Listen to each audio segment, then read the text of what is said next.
The scripture today comes from John chapter 4, verses 18 through 19. There is no fear in love, but perfect love casts out fear, for fear has to do with punishment, and whoever fears has not reached perfection in love. We love because God first loved us.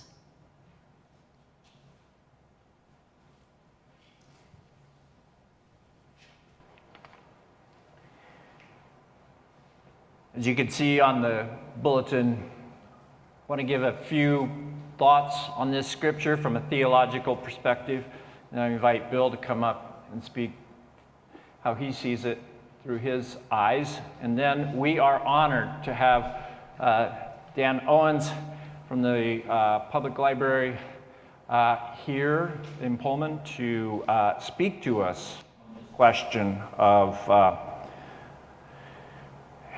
banning books and all that goes with that in his work. So it's wonderful to have Dan here. So for my point, this scripture captures kind of the spiritual and theological essence of our times. It's palpable. The times we live in right now are fraught with anxiety. And anxiety is essentially the cousin to fear. Anxiety is that thing that it just sort of seems to like a fog that sort of surrounds us and makes people ill at ease. So I know it's been said of every age, oh, these are the worst of times.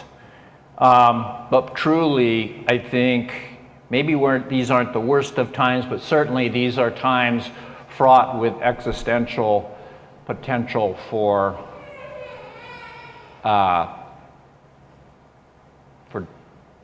what would be the word? For the ending of our existence. There are many, that's awful heavy. But I think it's in the air, and I think people feel it. And I think that's where this anxiety comes. So much shifting, so much changing, so much happening, and they want to go back to those structures that give them security and assurance and answers. But the spiritual life is not one of going backward, it's one of going forward, and it's one of acknowledging the truth of what is happening in the moment and honoring what is. And there are stories that need to be told and heard and believed.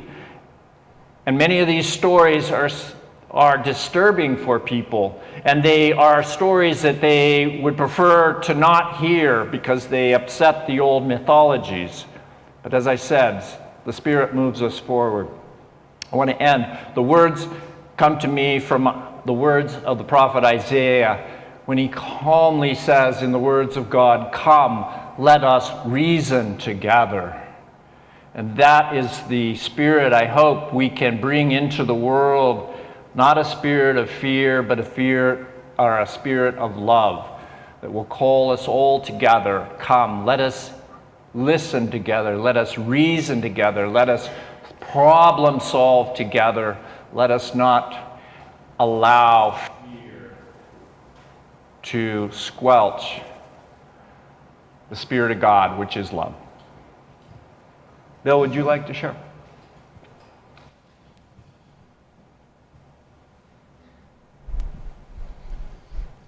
To my knowledge, I read my first banned book when I was 12 years old. It was To Kill a Mockingbird. And that book, for a 12-year-old boy living in Athens, Georgia, right next door, pointing out some of the difficulties of living in a racist culture to a boy of 12 is a little bit like helping a fish understand what water is, you know? And it really opened my eyes, and really, you know, as a lifelong reader and a lifelong teacher of literature and a valuer of literature, what books do for us is almost you almost can't overestimate it. You know, we can travel new and unfamiliar worlds. We can confront comfortable and uncomfortable situations. We can learn about other people's lives, other people's points of view, and we can learn empathy, and we can be instilled with the desire to go to those places and travel those places and then re-travel them in our minds and in our hearts through the books that are about them. But what these books often do is challenge our comfortable assumptions. You know, just as To Kill a Mockingbird opened a 12-year-old Georgia boy's eyes, so do now the list of books on our quilt open people's eyes about many subjects. Our quilt is kind of dominated by LGBTQ books, which is appropriate because those are the ideas, those are the people who are being challenged, whose very existence is being challenged by an element of our culture. This is not a new thing, though. You know, I mean, basically what happens is something comes along and upsets people's apple carts. Some people. Or maybe everybody's apple cart. And there are two main responses to that. Some of us say, oh boy, look, we can jump in there and we can build a better apple cart. You know? And some people say, oh no, you know, don't you do that to me. I'm putting that apple cart back and I'm putting those apples back in it and you better not change it. Okay? I want you to think for a minute about Socrates. You know? In Socrates' Athens, people lived by received wisdom. They lived by tradition, just coming out of an oral culture. That's the way oral cultures work. Everybody knows the same things, everybody believes the same things, everybody acts according to the same traditions. Socrates comes along and starts teaching the youth of Athens not what received wisdom is, but to think for themselves. He asks them questions. He makes them think. He doesn't give them answers. You know, nowadays we love the fact that that making knowledge is more about the questions than the answers. Back then, it was not a good thing. It upset people's apple carts. And what did they do? They told him to stop. He didn't stop. They made him drink hemlock in the presence of his friends and some of his former students, one of whom was a guy named Plato. And Plato went on. Socrates never wrote anything down. Okay? Plato wrote his dialogues featuring Socrates as a major character. Plato taught Aristotle. Aristotle wrote the Poetics, the Rhetoric, the Mathematica, and basically codified the beginnings of Western civilization. So it doesn't often take long for what is unacceptable to become what is mainstream. Similarly, Galileo looked through a telescope, decided that the received wisdom that the earth was at the center of the universe was wrong. You know, people had believed it for millennia, but it was wrong. And he said so. And the Inquisition hauled him out into the public square and gave him a choice. We'll burn you at the stake, or you'll tell people that the earth really doesn't move. What would you do? You know, he stood there and he recanted, but he was heard to say as he left the podium, nevertheless, it moves. Under his breath a little bit, you know, hide it from the Inquisition, but you can't hide the truth. Nobody today, even the flat earthers, don't think the earth is the center of the universe, but then it was a big deal. Bertolt Brecht writes about that moment when the little monk that works for Galileo and comes from the Italian countryside explains to Galileo that, you know, his parents have nothing.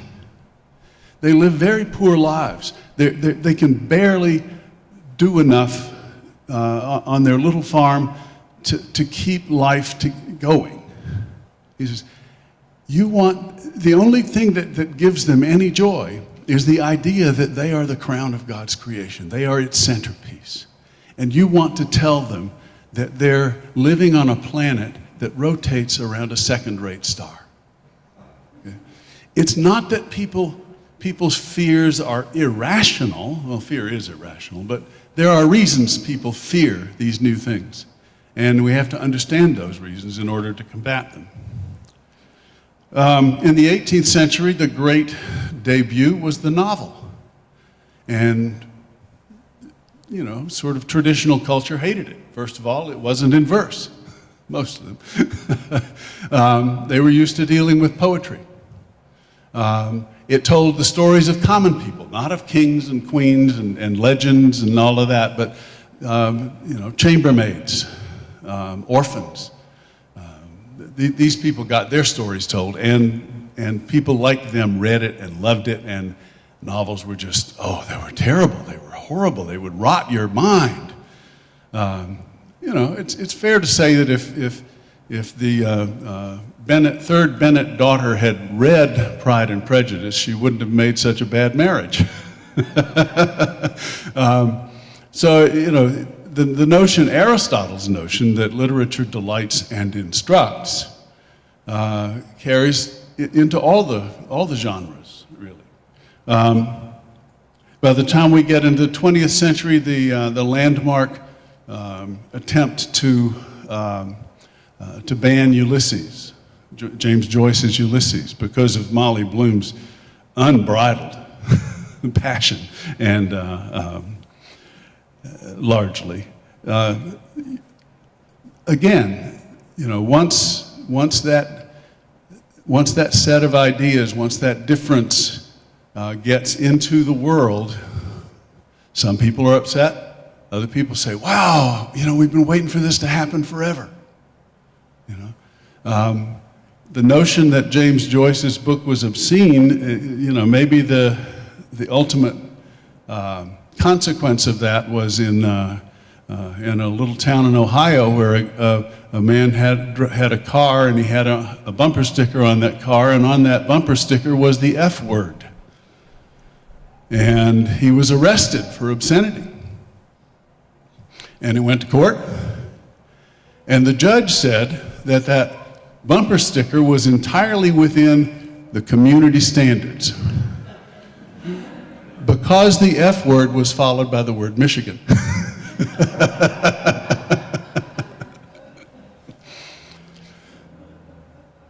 It takes time, it takes people. People emphasizing the importance of the new. People showing the values of the new. People making those who are fearful of new things more familiar with them. It takes all of these things for us to overcome the kind of closed-mindedness that we are confronting in the books that are being banned here. I want to leave you with a hopeful story and an example of how we fight for what we know is right. Down in San Diego, in a branch library put up a fairly modest set of books on LGBTQ issues for Pride Month this year, in June, early June. The librarian got an email from a member of the community telling him that she and a friend had checked out every book they could find on, you know, not only the ones on the display, but in the stacks as well, on LGBTQ issues, and they were holding them ransom. They're holding them hostage. She couldn't get them back, wouldn't give them back until objectionable books were removed from the library. The librarian thought, maybe I've misread the community. But the story got into the newspaper, as such stories do. And within a very short time, I mean, within a week, boxes began arriving from Amazon. People were sending those books back to the library. Donations started to roll in. $15,000, largely from people in San Diego, were given to the library. There was a matching fund from the city, so $30,000 were now available not only to purchase books, but to fund programming around LGBTQ issues. And all of that happens because people in the community looked at that apple cart and said, we can build it better. Okay? We can build it better too.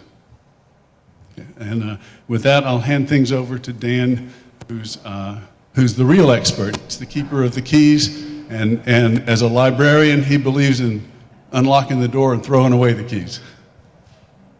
Well, most. Are you comfortable? Where would you like to be? I can be in the same place. I do have to refer to my notes. Because we can bring the mic over. That mic? That's too serious. No, that's too serious of a mic for me. That's too serious of a mic. It is a serious mic. Yeah, that's the real deal. Okay, we'll figure it out. And anyway, consider knowledge a kind of a sacrament. So if it's not, putting you too up high on a pedestal, you are one of the gatekeepers for that sacrament. I appreciate it. I sometimes think of the library as a secular church, so that works. It's good to see everybody. Thank you for inviting me here. It's good to see so many familiar faces. Hey, Bill.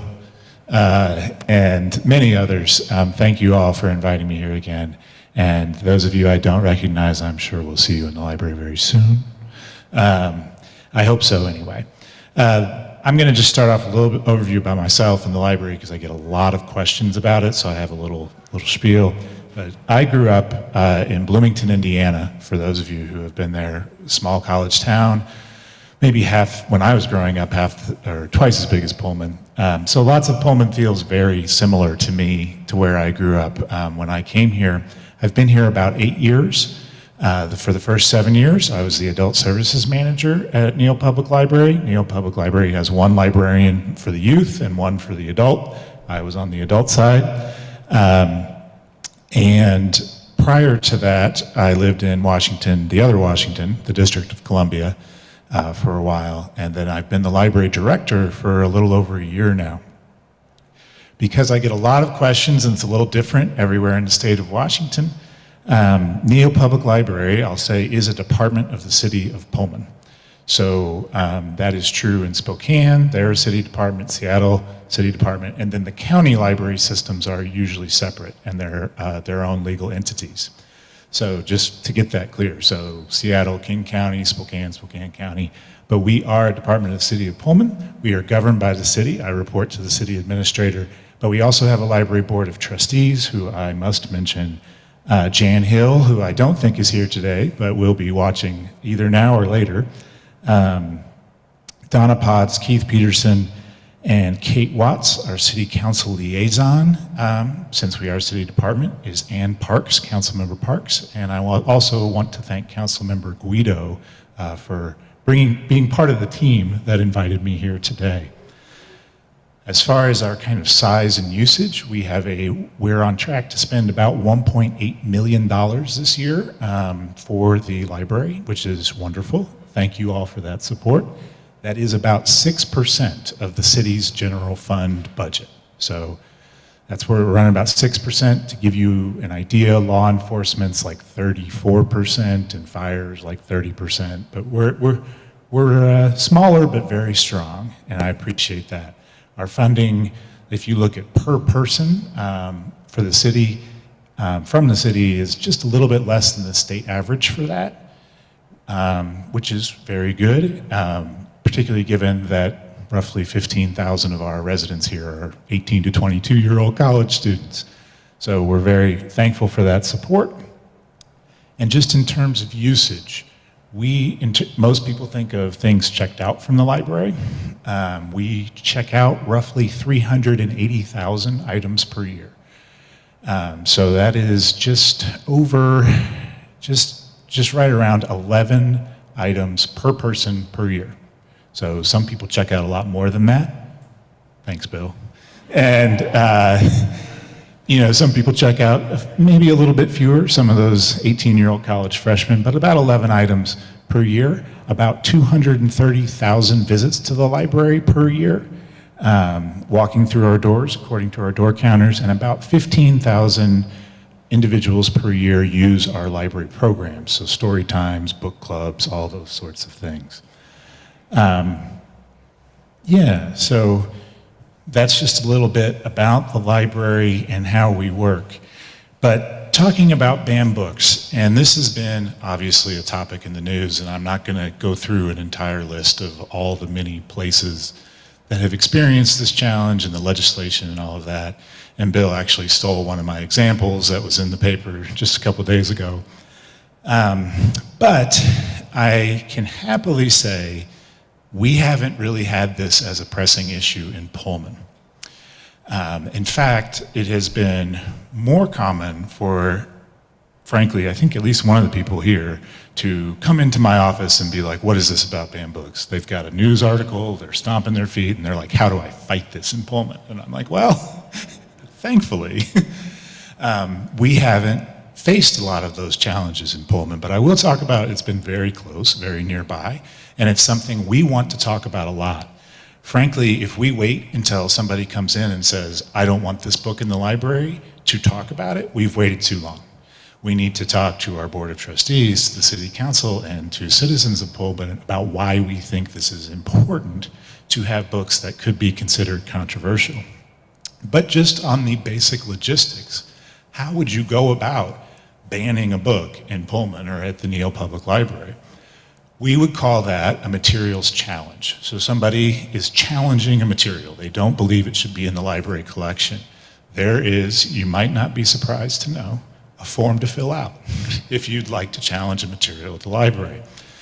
Once you fill out that form, you can actually do it anonymously if you want. You do not have to put down your name, but you can. And once you say what you object to, what you think should happen with that book, or movie or any material in the library, it goes to the librarian, either the adult librarian or the youth librarian. They will make a decision on whether to keep the book in the library, and they will write you a response if you have provided your contact information. If you do not like their decision, you can appeal it to the library director, which is me, and then I will write you a response. And if you don't like that decision, you can appeal it to the Library Board of Trustees. And the trustees will meet, discuss, vote, and you will be given another response. In Pullman, we are a city department, and the custom has always been that the Board of Trustees has the final say. That is not actually in city code, it is not the law. In theory, the city council could decide that they wanted to override the Board of Trustees, which would probably precipitate a bit of an argument. But that has not happened in the past that I am aware of at all. And perhaps one of the more, I'll just say, I don't know, one of the politically savvy city council members once told me, I don't want that responsibility anyway. Like, why would I want to make that decision? We'll let the Board of Trustees do that. The Board of Trustees is appointed by the mayor and confirmed by the city council, so there are 5 of them. And if any of you are interested in being on the Library Board of Trustees, the next one will be up in January 1st. So usually one rolls off every year or so. So there will be a process this fall to select, and the mayor will nominate that person. That doesn't mean these discussions don't happen. We do. There are also, it is not infrequent for somebody to come in and be like, wow, you've got this, like this, you know? That doesn't mean they're filling out a form. It doesn't mean they want the book removed.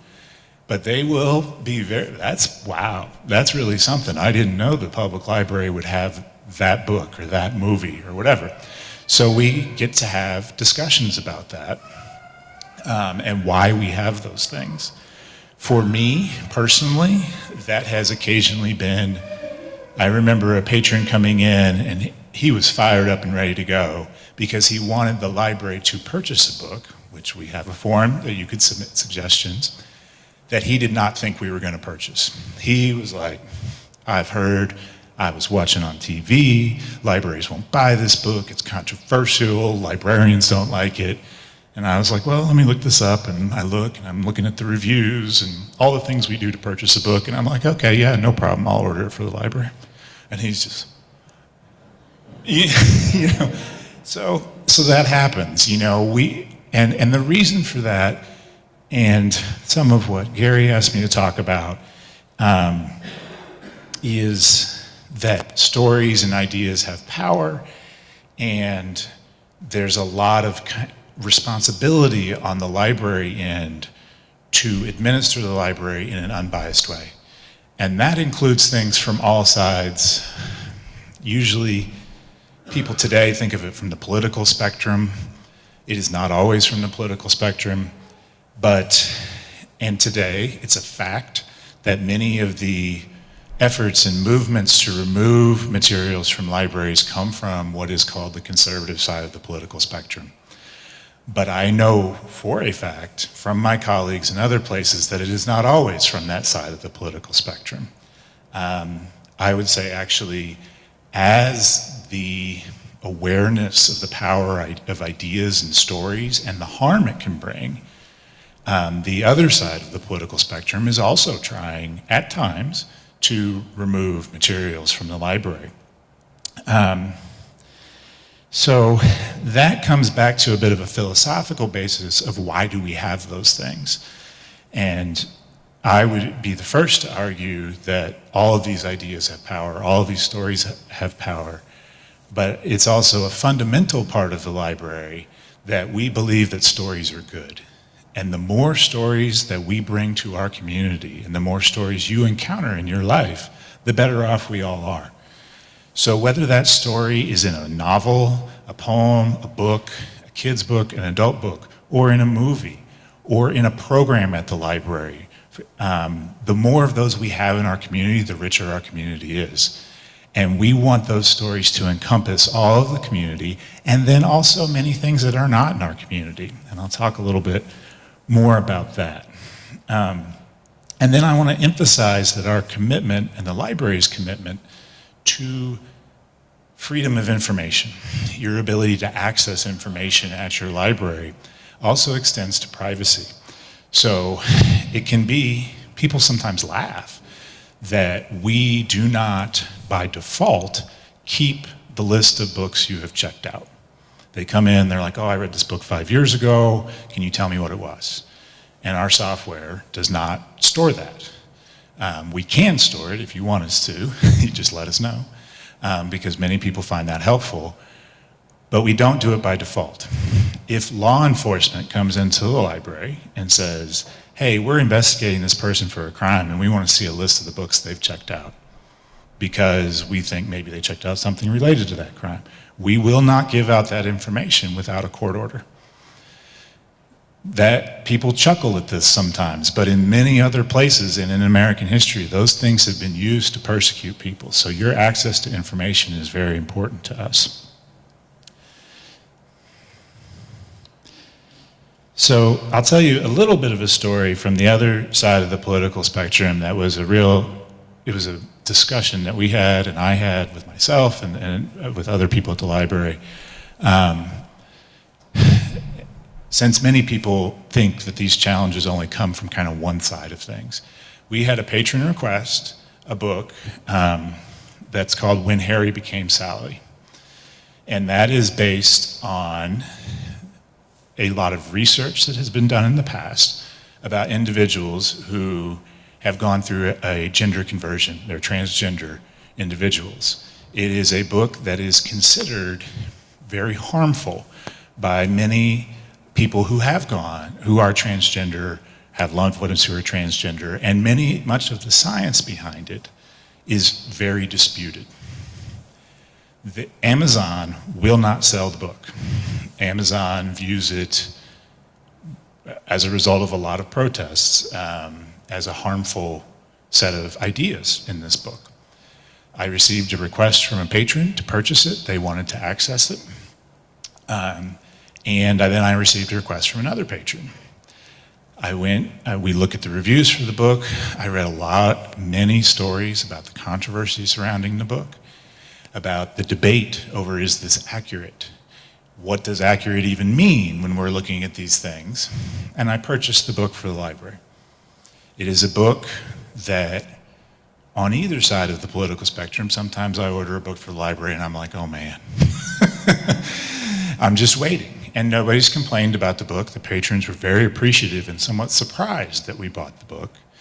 But we go and look at what other libraries have. That book is owned by the Seattle Public Library. It's owned by the King County Library. It's owned by the Walla Walla Library. And it is full of ideas that many of us may find personally deplorable. But it doesn't advocate violence. It doesn't fall under obscenity. And those are the sorts of decisions that we make as librarians and as library staff. And we don't get a moral opt-out clause. You'll see that sometimes with other professions where they're like, oh no, I don't agree with that. We're taxpayer funded and we don't have that. And that applies to whether you order the book or even some of our very part-time staff who have to shelve the book. They're seeing this book, they're like, I don't agree with this. You know, this doesn't fit my personality, and we will have those discussions.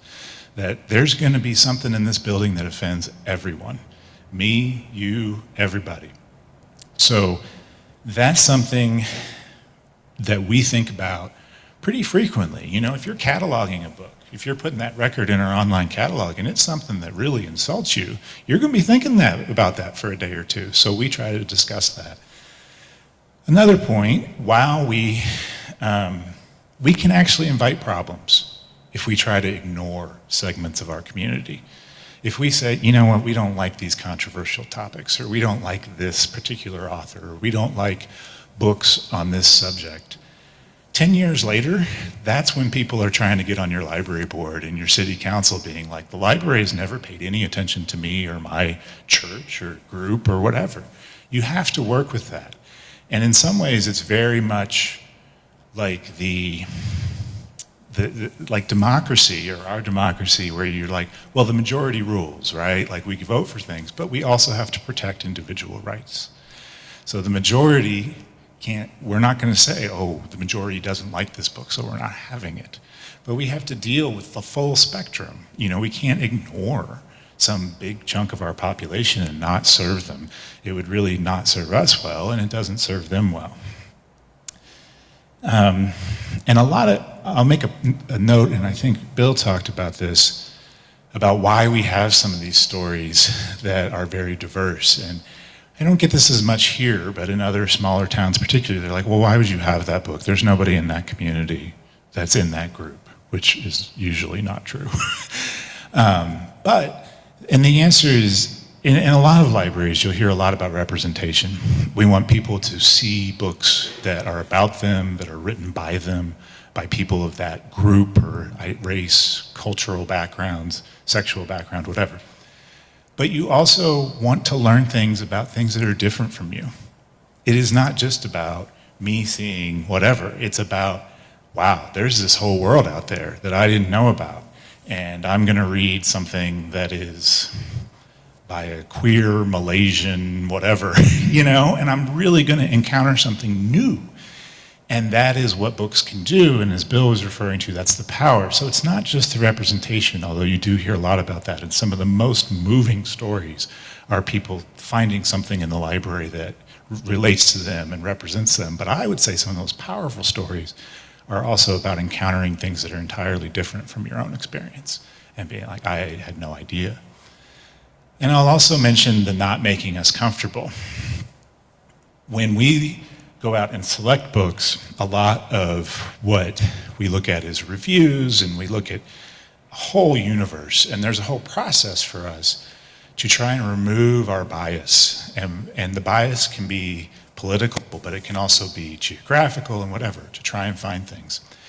If I only bought what was positively reviewed in the New York Times or Kirkus Reviews or any one of these number of places you're probably familiar with, we would have nothing but extremely serious literary fiction. You know, and that's great. That's the stuff that can really make you think and blow your mind a little, and new experiences. But there's so many different purposes for which people read books. The same people. Sometimes you want to be comfortable. You've gone through a major event in life. You just want a comforting novel, a mystery, or whatever. You know, the New York Times does not review the knitting mysteries that come with patterns. It doesn't review the paranormal vampire sci-fi romance series. And we have those because that's legitimate too. And it's actually a mistake of libraries sometimes and booksellers to think that one person only reads one type of book. And if you're at the library, they're getting 20 books, and there's the romance, and then there's the theology, and then there's whatever. So we want you to be comfortable at our library too. You know, there are times where we all read very comforting things, whether it's a comforting story We have more Amish fiction than I ever thought possible. Extremely popular. Amish romance, very popular. But that's what some people find comfortable. If you go to a large city, a large urban library like I've worked at on the East Coast, they will have what's called urban fiction. And that has things, maybe people living in an inner city environment and everything that goes along with that, including things like police brutality and stories like that. That's what they find comfortable. You know, that's their experience. So that is something that we are always trying to find those things. Anything, I'm on a couple different newsletters that deal with rural fiction and nonfiction, and particularly the Northwest. That's not getting reviewed in big, newspapers. The Spokesman Review did a series on Eastern Washington agriculture a few years back that they packaged into a really nice book, but they only printed like 500 copies. They'd only let me buy 4. I bought as many as I could for the library. Those sorts of perspectives, it's not just sexuality, it's not just gender or anything controversial at the time. It's also all these other groups, and we're always trying to reach out as a library to have as many of those stories as possible.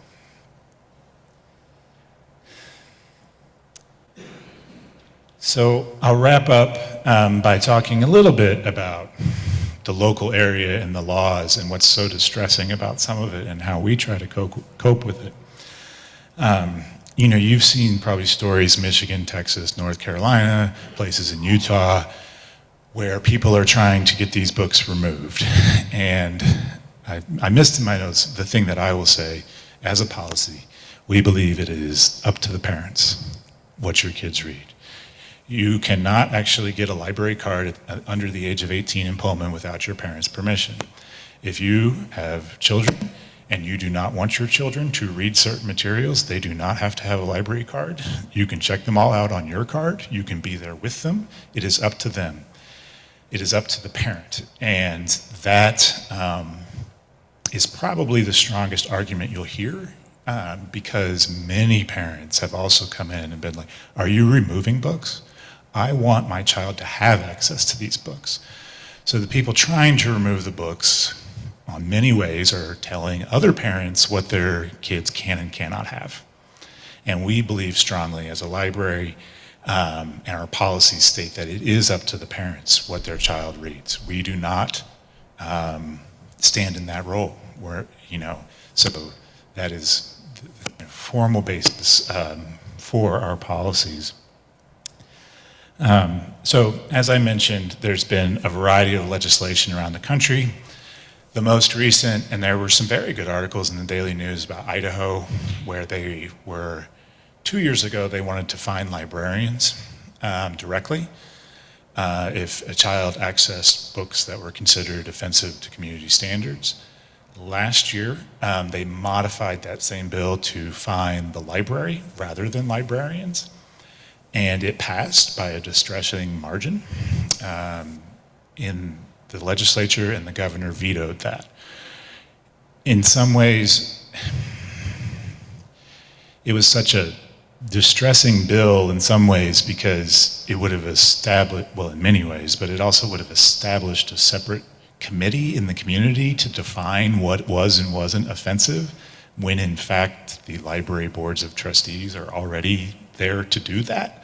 The legislature was just not happy with what the boards of trustees were actually deciding. And it would have allowed any individual to file a lawsuit against the library to enforce that, because as you might guess, many of the law enforcement departments in Idaho were like, we're not really into fining the library. So they gave private individuals the right to sue, which is why the governor vetoed it. He did not appreciate that aspect of it, but it was distressing the extent to which he supported, he expressed his support for the aims of those bills. He just thought they were kind of technically deficient.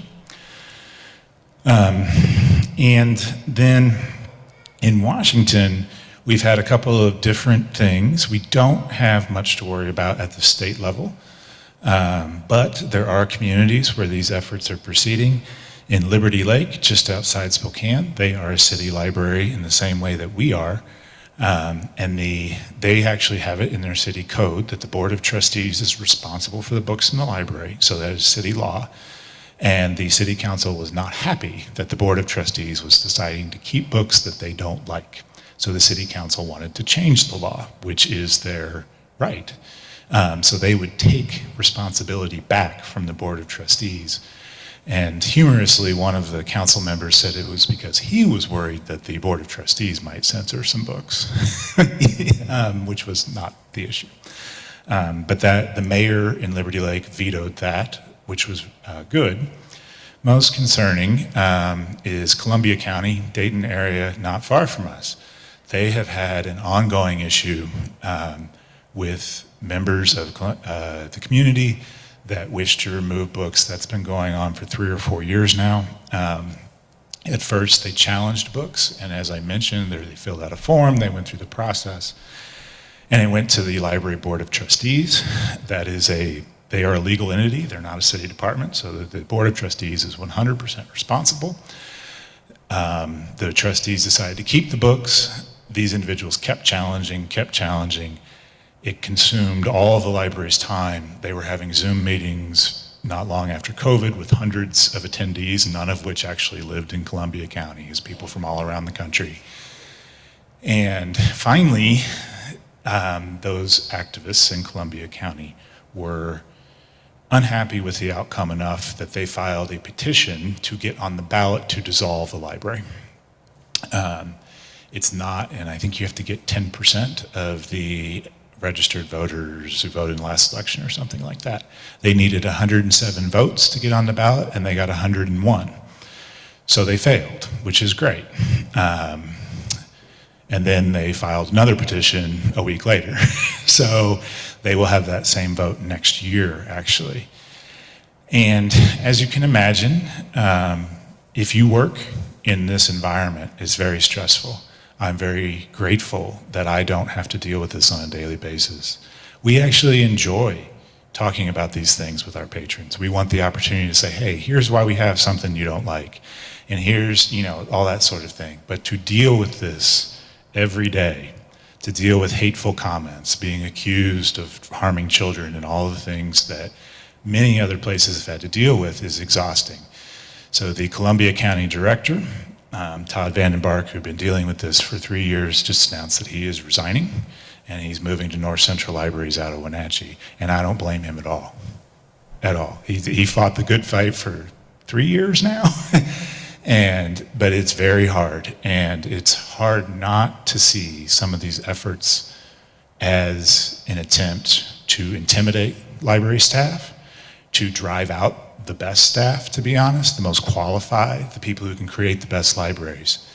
And there are stories and even fights within the library community over a library that may remove a book or move a book from the kids section to the adult section.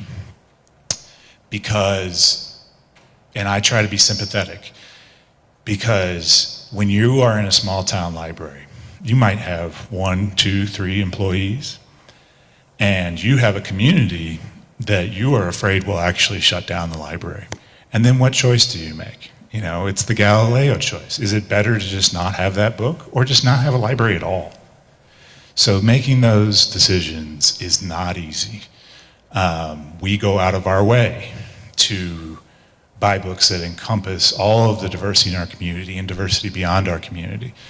But when Idaho was going through their legislation, I said to a friend of mine that works at Latah County Library, I was like, we'll just send them over here. They can get library cards for free, and I guarantee you I can raise enough money to buy all the books. We'll just, we'll do it for you. Because it's really difficult to stand up to lawsuits, to do it every day, and also run a library. There's a whole universe of other things you need to do to keep your library running in addition to dealing with these issues. So the thing that gets you through those contentious issues, is the support of individuals and organizations and churches. And to bring it back to Gary was saying, is the love of your community. And we get that, we feel that love from our community all the time. They come in, they ask us, is anybody trying to anybody accusing you of anything, what can we do? And we appreciate that so much. We've been fortunate that we haven't had any of these high-profile fights here, but it will come someday. It's inevitable, and that's fine. And it's the people like you that will get us through that and keep us coming back to work every day and keep us fighting the good fight to protect everyone's access to information. So thank you so much.